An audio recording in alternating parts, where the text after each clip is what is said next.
Assalamualaikum warahmatullahi wabarakatuh. Nama saya Rizky Pratama. Saya salah satu mahasiswa Universitas Mercu Buana dengan jurusan Ilmu Komputer dan Program Studi Teknik Informatika. Pada video kali ini saya akan melakukan presentasi untuk memenuhi tugas pertemuan 6 ini dengan mata kuliah pengantar Cloud Computing. Langsung saja ke materinya.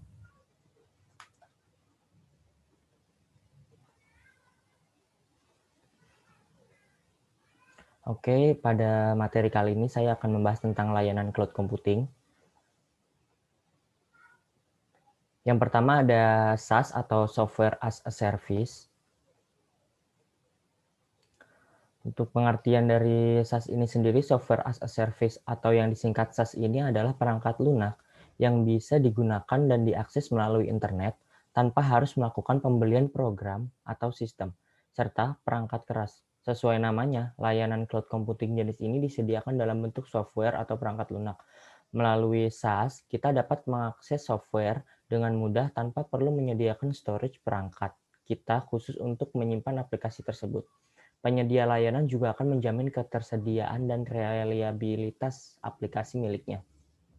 Contoh dari SaaS ini adalah Google G Suite atau APSI, ada Dropbox, Salesforce, Cisco WebEx, SAP Concur, Office 365, dan Adobe Creative Cloud, dan lain-lain. Untuk karakteristik dari SaaS ini sendiri, yang pertama, dikelola dari lokasi pusat. Pelayanan berupa perangkat lunak membuat pengguna tidak perlu repot-repot untuk memikirkan mengenai pengelolaan. Hal ini karena software tersebut dikelola secara terpusat. Karakteristik yang kedua, dia dapat diakses melalui internet. Karena dikelola secara terpusat, untuk dapat mengaksesnya pengguna hanya perlu koneksi internet. Hal ini berarti segala hal yang berkaitan dengan penggunaan software bergantung pada kualitas internet tersebut. Untuk karakteristik yang ketiga, itu pengguna layanan tidak bertanggung jawab atas pembaruan perangkat keras atau perangkat lunak. Adanya pembaruan perangkat lunak atau perangkat keras yang menjadi tanggung jawab penyedia layanan. Pengguna cukup menggunakannya saja tanpa perlu memikirkan mengenai hal tersebut. Jadi, semuanya itu ditanggung penyedia layanan. Kita hanya perlu menggunakannya saja. Selanjutnya untuk kelebihan dan kekurangan dari SaaS ini sendiri. Untuk kelebihannya, yang pertama menghemat waktu. Karena layanan yang diberikan berupa software, jadi waktu bagi perusahaan dalam berbagai hal dapat lebih hemat. Jadi lebih menghemat waktu. Untuk kelebihan yang kedua, itu mengurangi biaya operasional. Karena dengan penggunaan layanan ini dapat mengurangi biaya operasional seperti biaya perawatan server. Yang ketiga, mengurangi kebutuhan tempat. Sebuah perangkat lunak untuk menjalankan sistem tentu perlu tempat tersendiri untuk menyimpan database-nya. Yang keempat, memudahkan proses analisis data. Pengguna dapat dengan mudah mendapatkan analisa data terhadap kinerja perusahaan bergantung pada software yang dimilikinya. Selanjutnya untuk kekurangan dari SaaS ini sendiri, yang pertama pengguna tidak memiliki kendali penuh atas aplikasi yang disewa. Yang kedua, pengguna tidak dapat dengan seenaknya mengubah fitur-fitur yang disediakan karena SaaS bersifat multi-tenan, sehingga fitur-fitur yang dibuat adalah fitur yang umum atau tidak bisa spesifik terhadap kebutuhan pengguna tertentu. Kekurangannya yang terakhir yaitu pada beberapa aplikasi, kustomisasi dapat dilakukan dengan skala dan fungsi yang terbatas. Jadi, untuk kustomisasinya sendiri itu terbatas. Lanjut untuk layanan yang kedua, layanan cloud computing yang kedua ada PaaS, yaitu Platform as a Service. Untuk pengertiannya itu sendiri, layanan komputasi awan ini menyediakan platform yang memungkinkan pelanggan untuk mengembangkan, menjalankan, dan mengelola aplikasi tanpa kompleksitas membangun dan memelihara infrastruktur yang biasanya terkait dengan pengembangan dan peluncuran aplikasi. PaaS ini memungkinkan kita untuk menyewa rumah dan berbagai lingkungannya. Rumah dan lingkungannya itu maksudnya network, database engine, sistem operasi, framework aplikasi, dan sebagainya. Kita dapat menyewa itu untuk membantu berjalannya aplikasi yang kita buat. Kita tidak perlu lagi memikirkan pemeliharaan rumah tersebut, karena penyedia layanan inilah yang akan melakukannya, sehingga kita bisa fokus mengembangkan aplikasi yang kita buat tersebut. Contoh dari PaaS ini sendiri adalah Ada Amazon Web Service, Windows Azure, Heroku, Force.com, Google Apps Engine, Apache Stratos, OpenShift, dan lain-lain. Kemudian untuk karakteristik dari PAS ini sendiri, yang pertama, PAS menawarkan development environment berbagai brosur. Hal ini memungkinkan pengembang untuk membuat database dan mengedit kode aplikasi baik melalui application programming interface atau tool point and click. Karakteristik yang kedua itu ada PAS menyediakan service interface keamanan aplikasi. Kemudian karakteristik yang ketiga, PAS menyediakan alat built-in untuk menentukan alur kerja, proses persetujuan, dan peraturan bisnis. Kemudian karakteristik selanjutnya sangat mudah untuk mengintegrasikan PAS dengan aplikasi lain pada platform yang sama. Kemudian PAS juga menyediakan layanan web interface yang memungkinkan kita untuk menghubungkan aplikasi di luar platform. Itu untuk karakteristik dari PAS ya. Oke, untuk selanjutnya, kelebihan dan kekurangan dari PAS ini. Untuk kelebihannya, yang pertama menurunkan total biaya pembelian hardware atau software. Karena pelanggan tidak perlu lagi nih membeli perangkat keras, server, power, dan penyimpanan data yang mahal.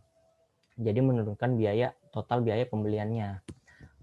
Kelebihannya yang kedua, proses develop dapat menyesuaikan aplikasi tanpa kesulitan mempertahankan perangkat lunak. Kelebihan yang ketiga itu ada pengurangan signifikan dalam jumlah pengkodean yang dibutuhkan.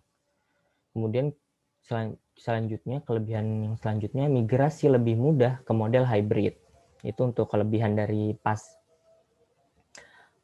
Untuk kekurangannya sendiri itu, yang pertama, tidak bisa multi-platform, misalnya antar muka file, antrian, atau table hash dari suatu platform mungkin berbeda dari yang lain, sehingga sulit untuk mentransfer beban kerja dari satu platform ke platform lainnya. Kekurangan selanjutnya itu penjadwalan proses berbasis proyek. Penjadwalan prosesor berbasis proyek. Aplikasi PAS adalah event-oriented yang menimbulkan kendala sumber daya pada aplikasi, yaitu mereka harus menjawab permintaan dalam interval waktu tertentu. Kekurangan yang ketiga ada keamanan aplikasi PAS. Karena aplikasi PAS bergantung pada jaringan, mereka harus secara eksplisit menggunakan kriptografi dan mengelola exposure keamanannya.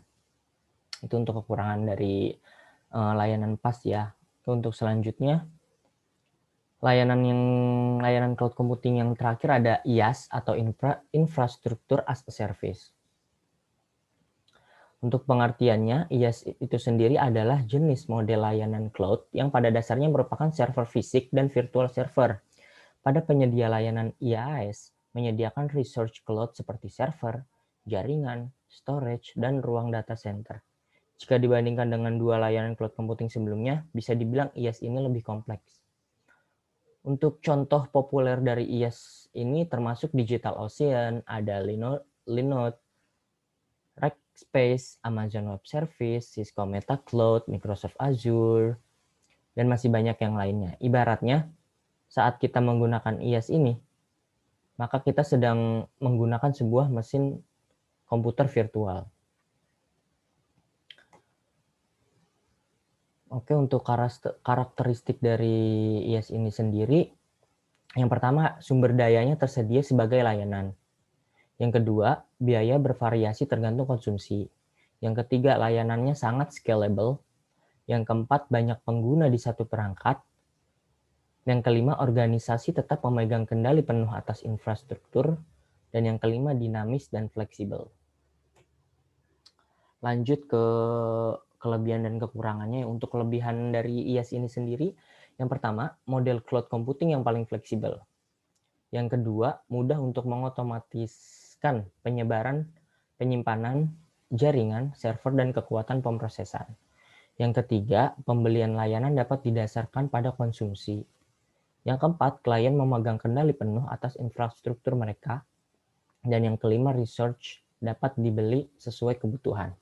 Jadi itu tadi adalah kelebihan dari layanan IaaS ya. Tidak hanya kelebihan, namun juga ada kekurangannya pada layanan ini. Untuk kekurangannya, pengguna harus terhubung ke internet untuk menggunakannya, serta jika membutuhkan penambahan sumber daya, harus menghubungi pihak penyedia layanan. Dan untuk kekurangan IaaS selanjutnya ada pengguna harus mengurus sendiri OS, keamanan aplikasi, database, framework, dan lain-lainnya.